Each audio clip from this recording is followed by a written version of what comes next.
Hey guys, it's Betsy. So recently I've been obsessed with watching Let's Not Meet stories on YouTube, although I really like watching C. Jade's videos on it because she doesn't I don't know, she's like us when she reads them and she's not like a creepy storyteller kind of person. Loie Lane has done it before too, and like she just spooks me too much. Like at least when Courtney or C. Jade's is reading the stories, at least she's also getting scared at the same time. So I decided I wanted to try and make my own video like that, so I found a few stories from Reddit on like Let's Not Meet, and I thought I would share them with you guys so we can get scared together. I'm home alone right now and I'm very scared already, and I feel like I'm gonna poop my pants reading these. If I hear a noise in my house, I'm gonna scream.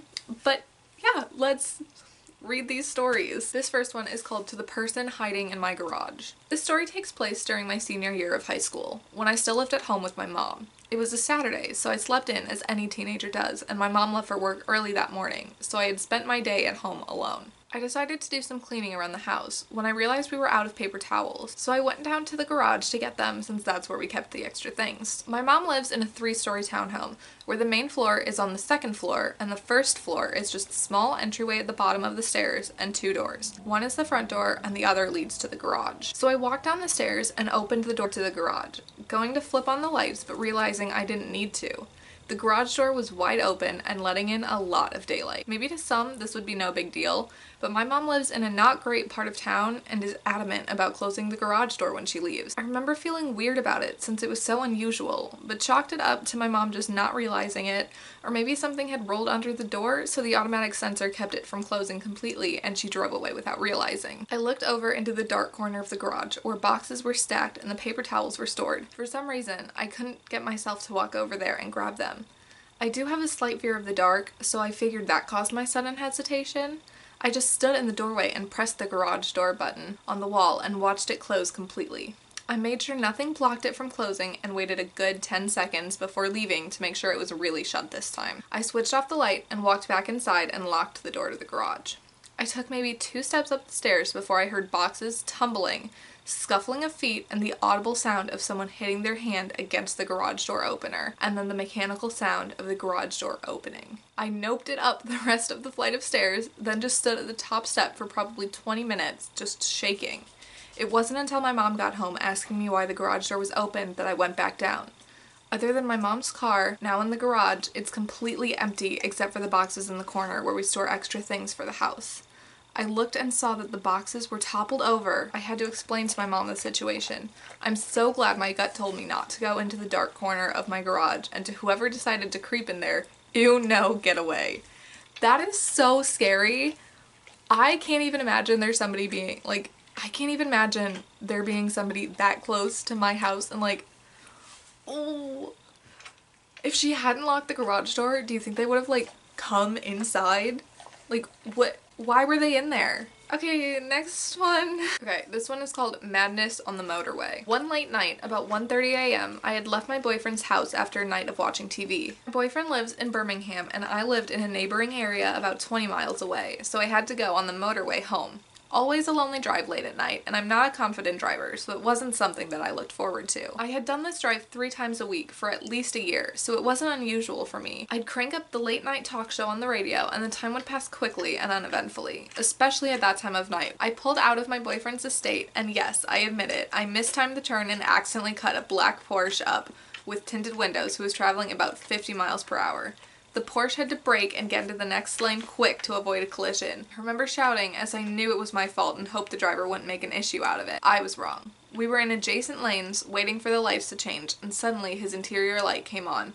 In the car was a young Asian male, aged about 25 years old. It immediately struck me that this guy was expensive looking. He was head to toe in designer gear and had a gold watch on that glinted in the car light. He had a woman sitting next to him in the passenger seat who I presumed to be his girlfriend, or perhaps sister. She was also Asian, but her presentation was what alarmed me. She was also immaculately dressed, but had the most frightened look on her face I've ever seen. She was cringing. Her chin was virtually in her chest, and she was shaking. She looked up, and for a split second we stared at each other. I got the strong message from her that something bad was just about to happen to me. because she's seen it before somehow and knows what's coming. There was absolutely no misunderstanding in her look. The guy then jumped out of his car. I immediately locked my door. He saw me and didn't care. He advanced rapidly around his car, and what really disturbed me was he was rolling his right-hand shirt sleeve up and staring at me with the most menacing expression I had ever seen. In that instant, I knew this was about to go further than him just ranting about me being a crap driver. I knew he was gonna hurt me for real. I slammed the car into reverse, thank God no other cars were on the carriageway, and shot backwards just before he reached the front of my car.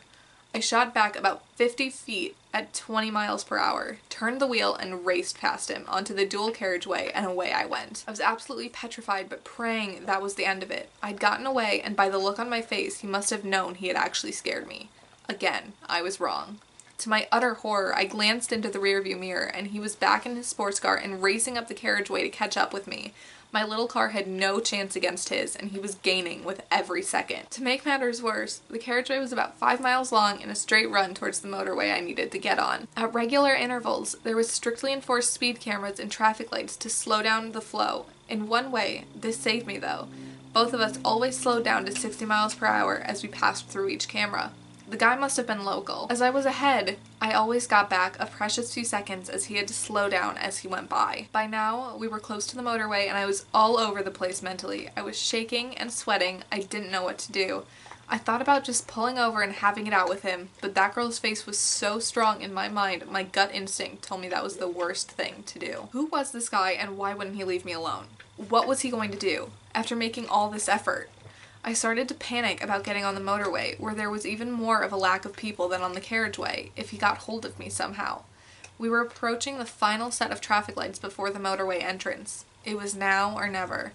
The road curved, so for a few seconds he lost sight of me. In that time, I slammed on my brakes to slow down my speed and turned off the carriageway into a housing estate with a dead-end street. At about 1:45 a.m., every house was in darkness. The street lamps were a pale yellow, but didn't penetrate the dark very well. I literally drove down the cul-de-sac and parked right into some random person's house's driveway and turned off all my lights. I got down onto the floor by the pedals and hid. I was shaking and panicking, not wanting the house owner to wake up, but also hoping they might, as this was getting ridiculous and I was starting to wonder if the police should be informed. I feel like, yeah, at that point, if somebody's like following you menacingly, I would call the police. Nothing happened for about 30 seconds, and then suddenly I saw two bright main beam lights circle the cul-de-sac slowly. I didn't lift up my head to check, but I knew it was him. Not one single car had I seen in 25 minutes, and now this? It had to be him. The lights circled twice, slowly. I just sat and waited for the inevitable and was preparing to scream when he found me. But nothing happened. The street went dark again, and I was still sitting whimpering by the pedals of my car. What seemed like years passed, but if it was 2 minutes, I'm being generous, before I scrambled out from under the steering wheel and back into my seat. I felt a bit better at this point and kind of laughed anxiously to myself that these little ruses that I'd seen in the movies sometimes work, but seriously, I just wanted to get home and prayed that was it. I was wrong. She was wrong twice. I would for real be crying by now. I'd have called my mom, I'd have called my boyfriend if I had one. I would have called everybody and just been like, what do I do? And I promise you they would have said like, call the police. Or like, go up to one of those random people's doors. I know it's 1:45 in the morning, but then at least like they'll call the police. I don't know, man. I pulled back onto the carriageway and was pleased to see the road was empty again. I got back up to about 50 miles per hour and indicated out of habit to start to enter the entrance of the motorway when lights were picked up in my rearview mirror. At first, I immediately discounted it. No way could it be him. No way. And as he gained on me, I saw the familiar shape of the Porsche, the blackened out windows, the grille. He was back. Now at this point, it's where panic really begins to set in. This wasn't a catch me if you can routine any longer. This was going to be significant if he got hold of me. No one takes that amount of time and trouble late at night to call someone crap driver. No one. And then there was that girl's face. I hadn't read her wrong. These actions now proved to me this had got to come to a head before it was over. I pulled onto the motorway and went into 5th gear and the chase was on. I got in the fast lane and pushed my poor old car up to just under 100 miles per hour. The speed limit is 70 on that stretch, and I knew it. I prayed that the traffic police would see me on CCTV and send a car out, or someone would do something, but nothing happened. I'm going to be honest, I can't remember much of those 6 miles apart from being absolutely petrified. He stayed right behind me with his headlights right in my mirror as a reminder he was still there. I kept trying to concentrate on the road ahead as I was driving so fast. The journey seemed to speed by. The fields and pastures turned industrial and I knew my exit was approaching. That's when it hit me. You're taking him to your house. What was this guy thinking? This guy had stalked me for about 14 miles and was showing no signs of stopping, and I was quite merrily showing him the way to my identity and life. I pulled off the motorway at the last possible second without indicating, hoping he would miss the exit and give up. Nope, he made it. Lights shining the lot. Now it was a rerun of what had happened on the carriageway. Both of us speeding along, trying to slow down for the speed cameras. However, I had had enough at that point and started not slowing down and shooting red lights. As soon as I shot my first red light, so did he. Again, I realized this guy was serious and it wasn't going to stop until he felt he had got the justice for cutting him up. I don't know how this is gonna end, and like it's stressing me out so much. Like, I hate driving, and like the fact that this could happen to me now, no thanks, that's gonna be enough for me. I was about 2 miles away from my house and still speeding along at this point, trying to think of something to do. Then I saw my local gas station looming up ahead of me. It's one of those 24-hour ones which are always manned. Most of the staff know me there, as I go in pretty much every day as there's a mini supermarket attached. I swerved onto the forecourt of the gas station without indicating again. I didn't even try to park my car or secure my valuables. I skidded to a halt right outside the main doors, threw my car door open, and ran inside, shouting, "There's a man following me, can you call the police?" To my disbelief, the guy had also swung onto the forecourt. Why? And had jumped out of his car. I thought, here we go, I'm going to have to fight him here, now, and looked around for something to grab to use as a weapon. One of the assistants, who knew me by face, said, "Who's following you?" I screamed, "Him!" and pointed through the glass to the man starting to walk towards us with his sleeves rolled up. The cashier called the police immediately. She was standing in the window at her till watching him as she did it, and he could see her. He abruptly turned around on his heel and got back in his car. As the light illuminated the interior, I saw the girl on the passenger side one last time. Her head was in her hands and she was crouched over as if in extreme anxiety or pain. I presumed it was anxiety at that point. No way was she part of what had happened to me. It must have been as frightening for her as it was for me. Naturally, the police didn't help much. It all seemed a bit far-fetched for them, I think. They said they would review the CCTV and get back to me, but I never heard anything. So, crazy guy in your car on the carriageway in Birmingham, let's not meet ever again. How do you even react to a story like that? Like, I'm glad she was able to, like, resolve it, but, like, what kept him from that time, like, not pulling over somewhere else and following her home? I guess probably maybe because, like, she could have gotten a police escort home. I hope that's what she did. I would have been like, you guys are following me back to my house to make sure that this guy is not. Okay, I have one more because I don't know how long this video is going to be and I don't know how many of you are actually going to like want to watch it this much. Alright, this one says, guy tries to sneak me past security guard by pretending he's my father. I was one of those kids you see walking around zoos or amusement parks wearing a leash. Those were already a thing 20 plus years ago, but less common, and were initially only tied around the wrist. In my case, it was a necessity. I would always start wandering off from the rest of the family, no matter what situation. This is one of the stories that led me to earning my leash. It happened when I was about 6 years old, and I went to the zoo with my mom and sisters. Before every family outing, my mom made sure to give me the talk about not walking off again, or face the consequences. My mom was a strict parent that made good on her promises. She had to, being a single mother of 3. I didn't try to disobey her per se, but I often just didn't pay attention to the world and people around me. No different this day. I behaved and followed the group for a while, but then a butterfly garden caught my attention, and off I was. When I finally realized I separated myself from my mom and sisters again, I panicked and started walking around the zoo looking for them, being afraid for my mom's reaction more than anything else. After a while, I somehow got it in my head that if I could just walk out, find our car, and wait there, my family would eventually find me. So I did. I got lost within a couple of minutes, walking around a strange neighborhood looking for either our car or the way back to the zoo. Nothing looked familiar. I started crying. My mom was gonna be so mad. Then this man came up to me, just normal looking, about 40 years old, asking me if I'm lost.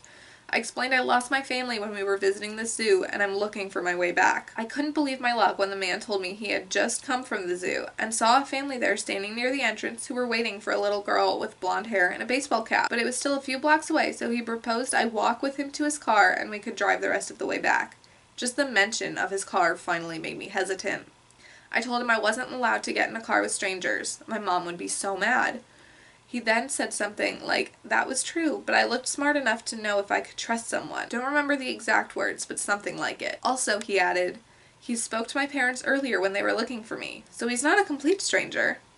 That didn't seem right. I asked him if he really talked to my dad, who had died a year before, and when he said he did, I broke down crying uncontrollably. I still didn't understand the situation I was in. I was just really confused about everything and scared of how angry my mom was going to be after all this. Finally, my crying caught the attention of the security guard of a parking building we were standing next to, asking if there was something he could help with. The guy stepped aside with the security guard and started explaining the situation, but made it vaguely sound like he was my father and we were looking for his wife. The security guard seemed to believe him, pointing us in the right direction towards the zoo. The man thanks the security guard and proceeds to take my hand to walk away. The security guard takes a last look at me and asks me in a comforting, friendly adult-to-child way why I'm still crying. I tell him that my dad is dead. He looks really confused for a few seconds, then asks if this man is not my dad. I tell him again, no, my dad is dead. In a split second, his whole face and posture changes, and he turns to look at the guy who's trying to explain he never actually said he was my dad, that the security guard must have misunderstood and he was just helping me find my mom. The security guard said he appreciated the man's help, but he would take me off his hands, and the guy immediately took off. I don't think there was much else the security guard could have done. I explained the whole situation, and after making a phone call, he walked me to the entrance of the zoo, which was just around the corner from the parking building. From there, we were brought to the security's office where my mom and sisters were already waiting. I feel extremely lucky for the security guard being at the right place at the right time that day, and very grateful for the extra second of time he took that could have made all the difference. I was terrified as a child of being kidnapped, and like still to this day, I'm terrified of being kidnapped even though I'm definitely an adult. But like, they were almost kidnapped. That's terrifying. Well, I am thoroughly scared, like on the verge of tears, but it's fine because this is where we're gonna end for the day. Hope you guys like this video. I definitely want to make more because it's more comforting for me to read these stories like with you guys or like to you guys, so then I feel like I'm not as alone, because if I was just like completely alone, I would definitely be in tears right now. If you like these videos, don't forget to subscribe to the channel so you can see more in the future. Thanks for watching, guys. Bye!